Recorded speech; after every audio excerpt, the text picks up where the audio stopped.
A number of years ago, Arizona State University came by to evaluate the value of our cash flow game. Could it really be used as a teaching tool? And thank God they found out it was a great tool. They evaluated students who were in the MBA program, and could the cash flow game enhance their knowledge of business, investing, and finance and things like that? So one of the things that Arizona State came up with, this is from Professor Dale, which came out in 1969, which I thought was very interesting.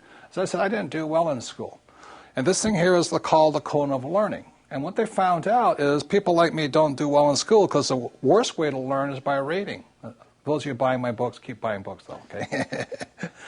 So I didn't do well in school because I'm a very poor reader. The second worst way of learning is hearing words or lecture.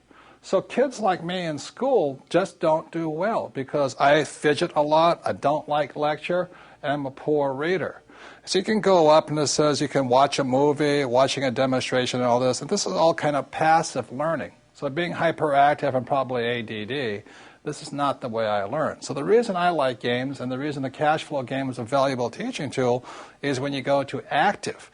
Now, the best way to learn is do the real thing. For instance, if you want to invest in real estate, the best thing you can do is go do it. If you want to play the stock market, you got to do it.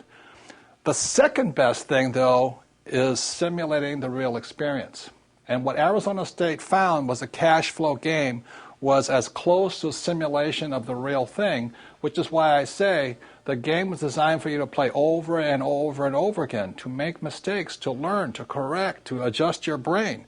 So that's why I love games, and I'm really glad to find out way back in 1969, Professor Dale found out the same thing I already knew, that by playing games and having fun is one of the best ways you can learn. So even if you didn't do well in school or not, just by playing the game, you get smarter and smarter, you learn the vocabulary, learn how numbers work and all this. So this is a big part of the Rich Dad experience. Once you understand the game in our books, then we have Rich Dad's coaching, we have Rich Dad's education, we have medium and advanced seminars. But once you're ready to move on, when you feel confident in your ability to learn. So after you've done that, then you go do the real thing. So the reason most people get hammered on the real market out there is because they jump in, they have no experience, they do the real thing, and they lose all their money, and they wonder what happens. Then they turn their money over to somebody they pay to lose their money. Because most financial advisors are not really advisors, they're really salespeople. As I always said, they're called brokers, stock brokers, real estate brokers, insurance brokers.